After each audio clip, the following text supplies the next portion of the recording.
ગુજરાતમાં કાયદો અને વ્યવસ્થા મુદ્દે રાજકીય ગરમાવો જોવા મળી રહ્યો છે। આમ આદમી પાર્ટી દ્વારા આક્ષેપ કરવામાં આવ્યો છે કે રાજ્યમાં સામાન્ય લોકોની ફરિયાદો પર યોગ્ય રીતે ધ્યાન આપવામાં આવતું નથી। આમ આદમી પાર્ટીના જણાવ્યા મુજબ ગુજરાતભરમાં તેમના નેતાઓ અને કાર્યકર્તાઓને ખોટા કેસોમાં ફસાવવામાં આવી રહ્યા છે। આ મુદ્દે રજૂઆત કરવા માટે ઈસુદન ગઢવી ખંભારિયા પોલીસ સ્ટેશન પહોંચ્યા હતા, પરંતુ આમ આદમી પાર્ટીના આક્ષેપ મુજબ પોલીસ દ્વારા તેમની રજૂઆત સાંભળવાને બદલે ઈસુદાન ગઢવીની જ અટકાયત કરવામાં આવી હતી, જેના કારણે આ મામલો વધુ વિવાદાસ્પદ બન્યો છે।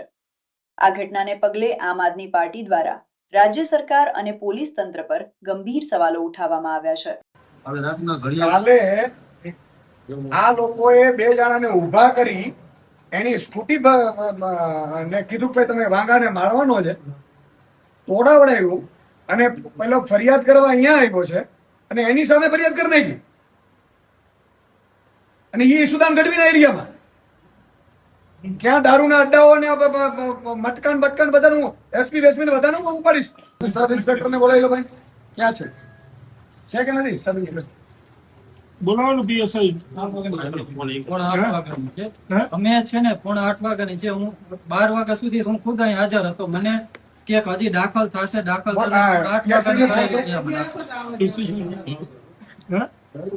બીજી ટ્રાય મારો, બીજી ટ્રાય કરો।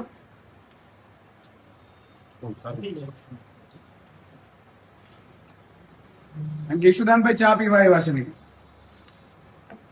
તમારા મહેમાન બની, તમને ખબર છે મારી પાસે કેટલા પુરાવા છે આના?